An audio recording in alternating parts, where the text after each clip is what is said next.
Good morning.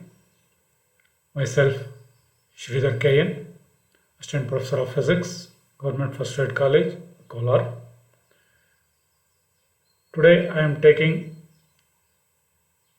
the class on electricity and magnetism of 2nd BSc Physics 3rd semester.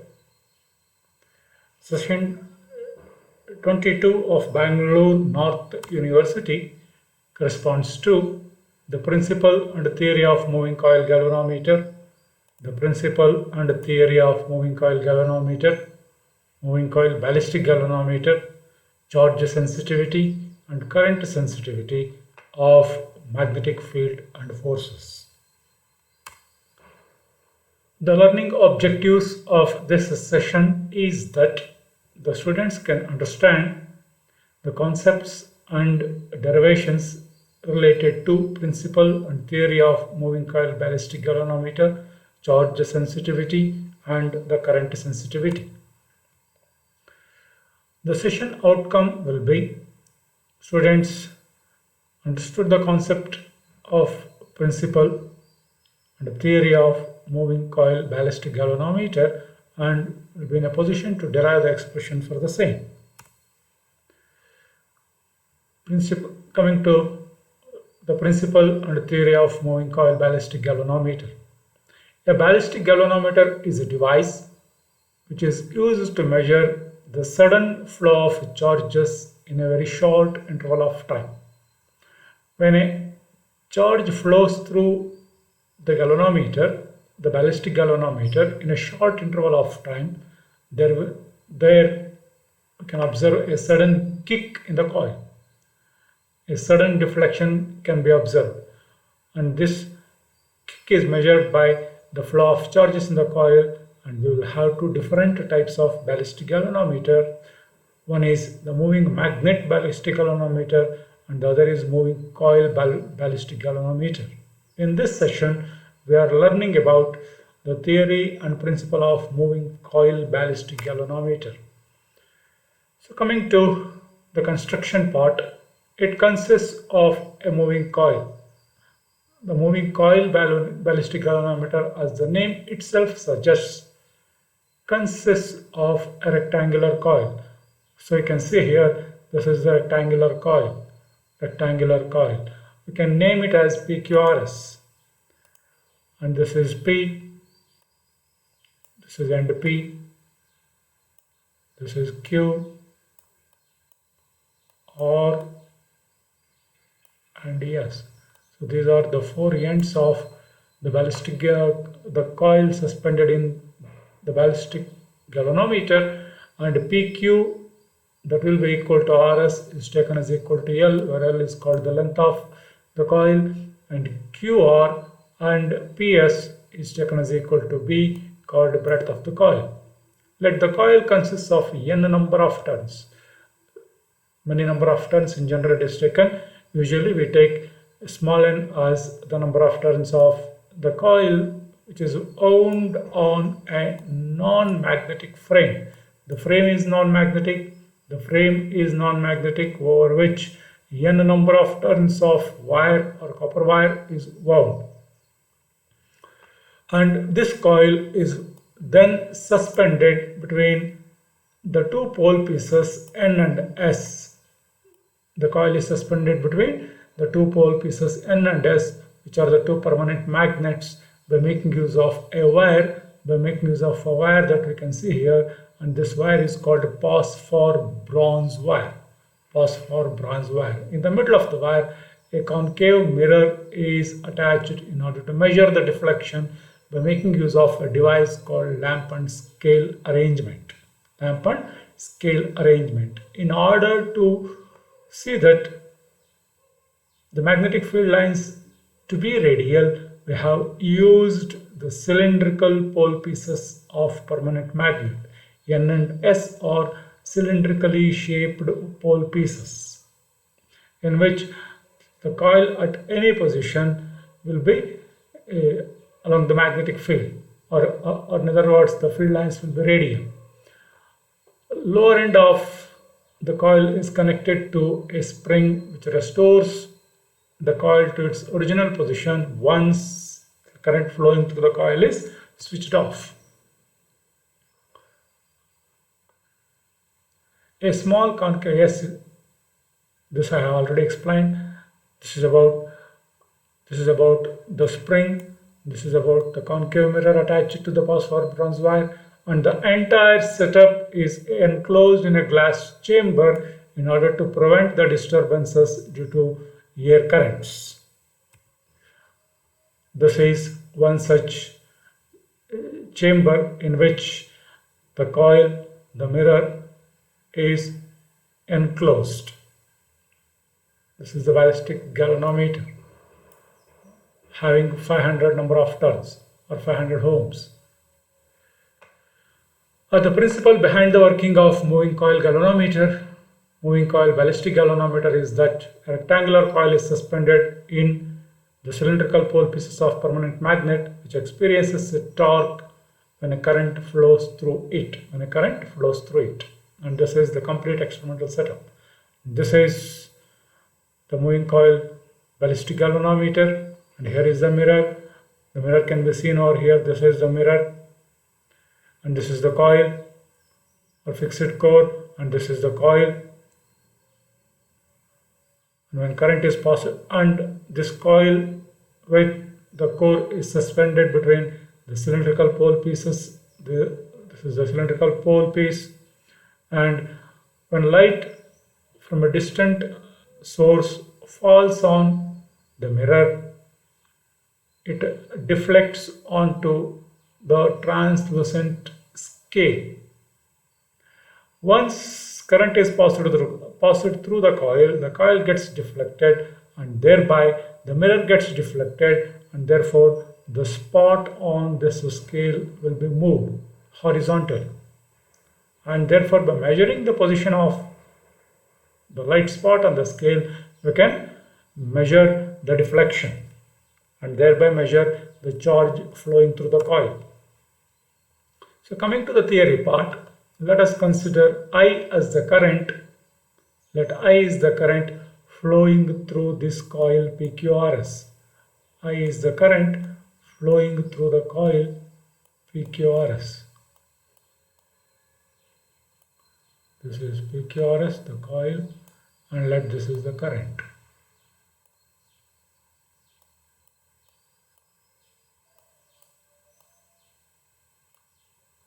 This is the current, and this is the direction of current through the coil.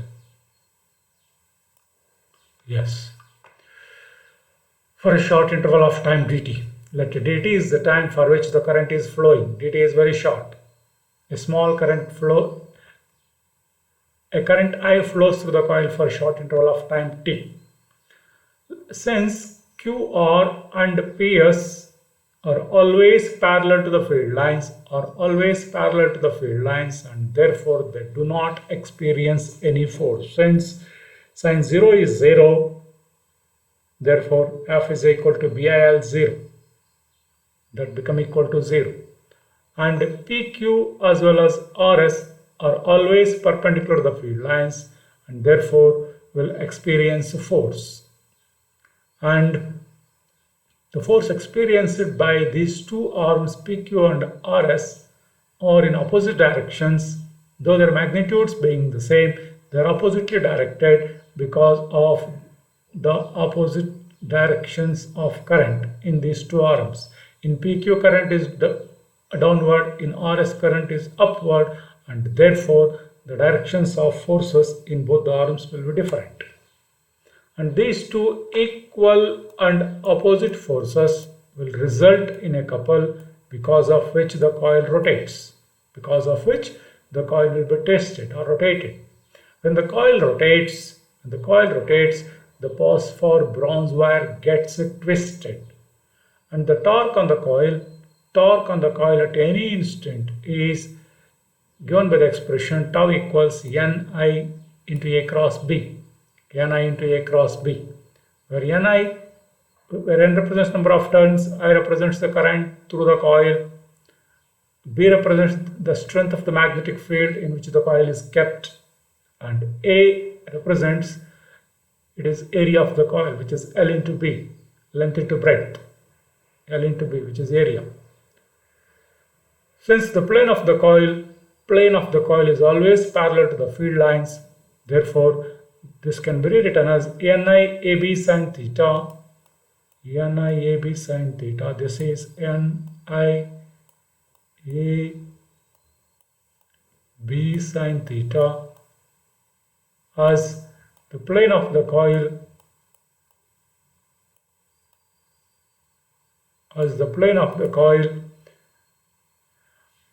is along the magnetic field, therefore perpendicular to the plane of the coil makes an angle 90 degree with the field, therefore sin 90 will be 1, therefore tau is equal to NIAB. Tau equals NIAB.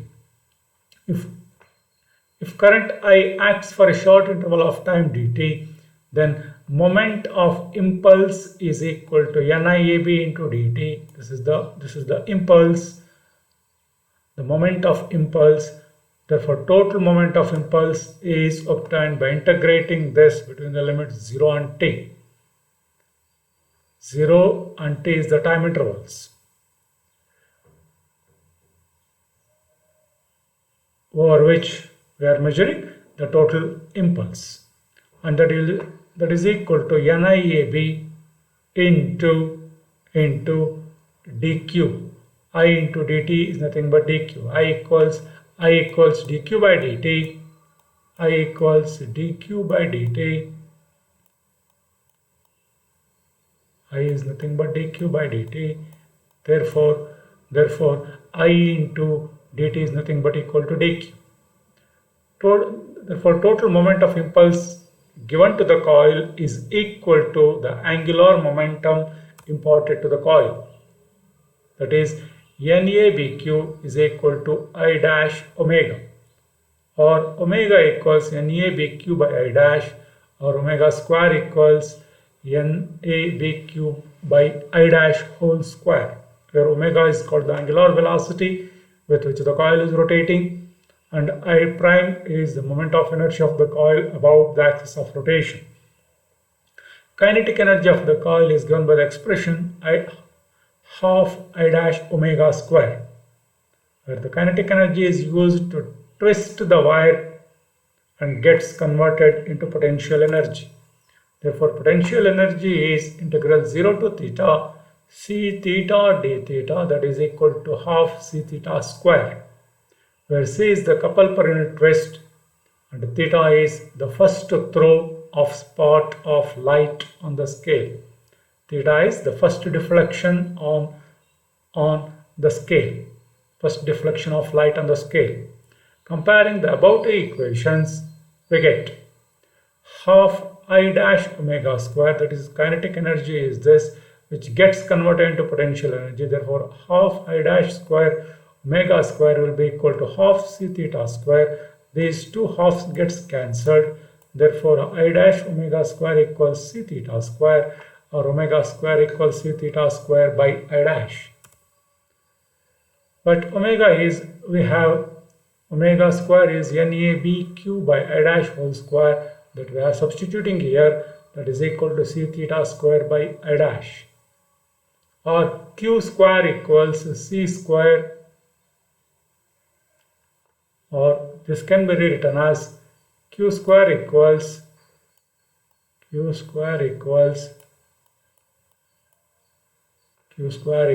c theta square divided by I dash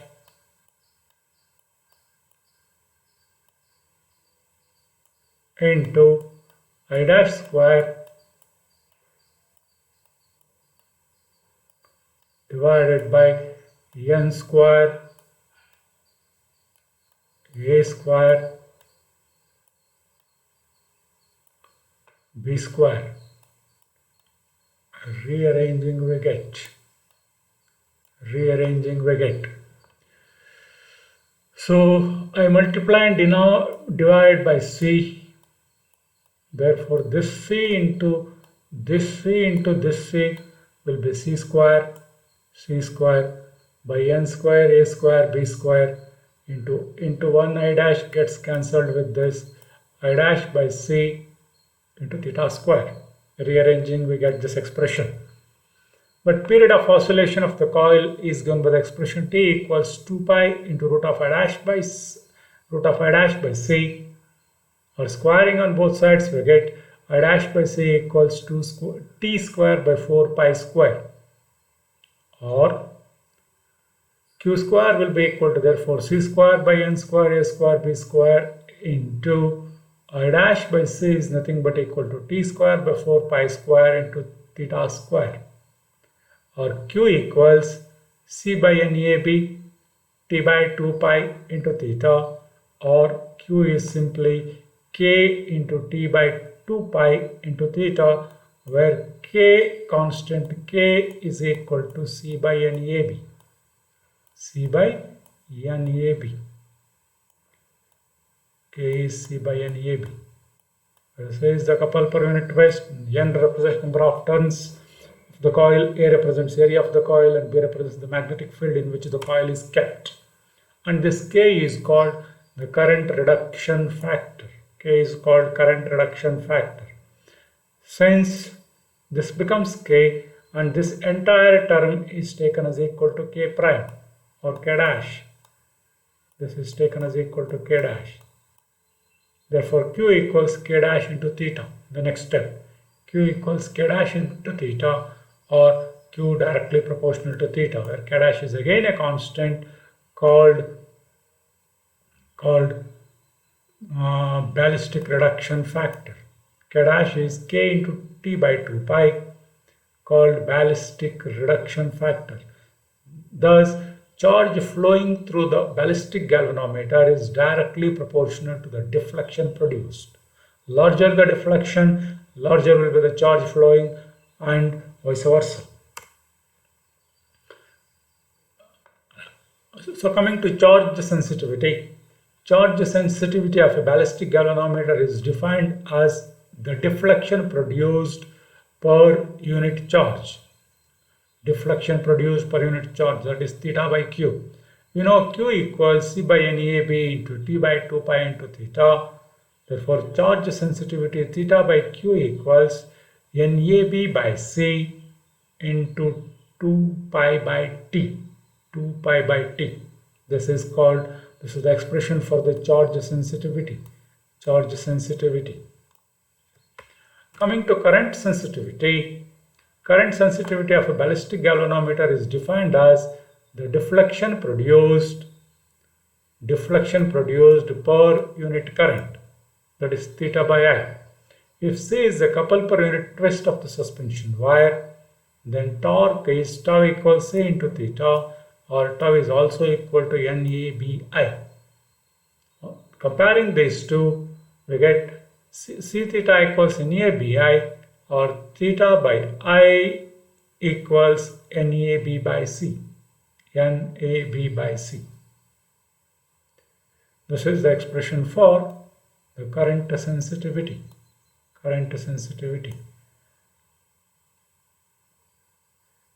NAB by C is called current sensitivity. Remember here left hand side is charge sensitivity. This is charge sensitivity. Charge sensitivity, that is equal to NAB by C is current sensitivity.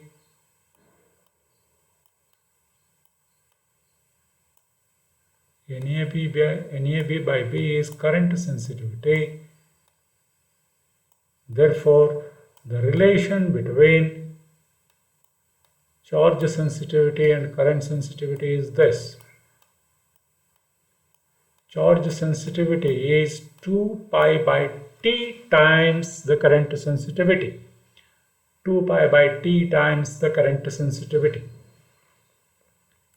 2 pi by T is nothing but equal to, here we can see that 2 pi by T is nothing but equal to root I dash by C. 2 pi by T, no, C by I dash. this expression implies 2 pi by c 2 pi by c 2 pi by t equals root c by a dash.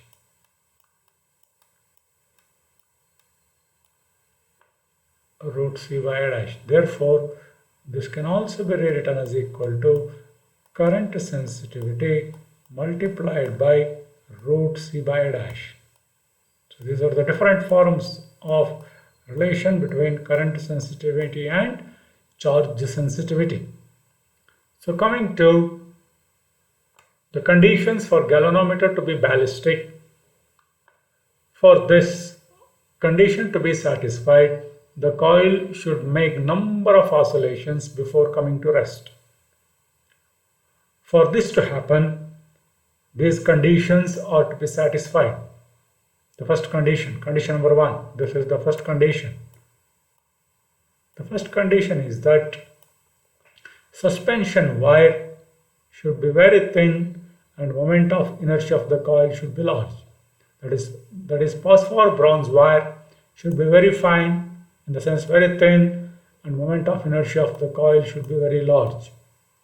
And the coil should be wound on a non-magnetic frame so as to provide small damping. Damping should be very small. And circuit resistance, including that of galvanometer, should be large. If these three conditions are satisfied, then the galvanometer is said to be, the ballistic galvanometer is said to be, or the galvanometer is said to be ballistic. For the galvanometer to be ballistic, moment of inertia of the coil should be large, suspension wire should be very fine, conducting frame should be non-magnetic, or the frame should be, the frame on which the coil is wound should be non-conducting, and the total resistance of the circuit and galvanometer should be large. So coming to MCQs, in a ballistic galvanometer, the frame on which the coil is wound is non-metallic, in the sense non-magnetic. It is because to avoid the production of eddy currents. So these are the 4 different answers: to avoid the production of induced EMF, to increase the production of induced EMF, to increase the production of eddy currents. But the correct answer is in order to avoid the production of eddy currents. If eddy currents are produced, then the current passing through the ballistic galvanometer will be decreased, and thereby the deflection will be reduced, and therefore the eddy current should be less or minimized or 0. In a moving coil, next MCQ, in a moving coil ballistic galvanometer, the phosphor bronze wire is used in the suspension because it has, what is the quality or the property of the phosphor bronze wire. The phosphor bronze wire has small couple per unit twist. We can use any suspension wire having very small couple per unit twist in the ballistic galvanometer. Here, phosphor bronze wire is having very less couple per unit twist, and therefore we are using it as the suspension wire in ballistic galvanometer. In a moving coil ballistic galvanometer, the deflection theta is related to the electric current by the relation. Since Q is directly proportional to theta, as we have derived, but Q is nothing but equal to D, but I equals dQ by d theta, I equals dQ by d theta, therefore I is also directly proportional to theta. I is also directly proportional to theta.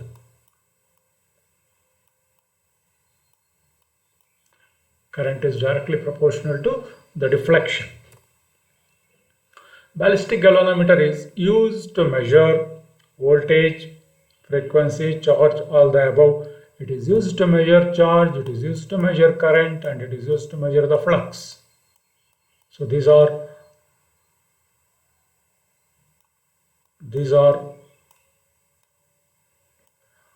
These quantities can be measured by making use of ballistic galvanometer. A ballistic galvanometer is usually lightly damped because when it is lightly damped, the first swing, the amplitude of first swing is large, and thereby its amplitude gradually decreases and finally dampens. This is how it will be. This is how it will be. The first throw is maximum and then decreases, gradually decreases. This is how the damping will take place. The first swing will be maximum, for which the ballistic galvanometer should be lightly damped. This is about MCQs. And I thank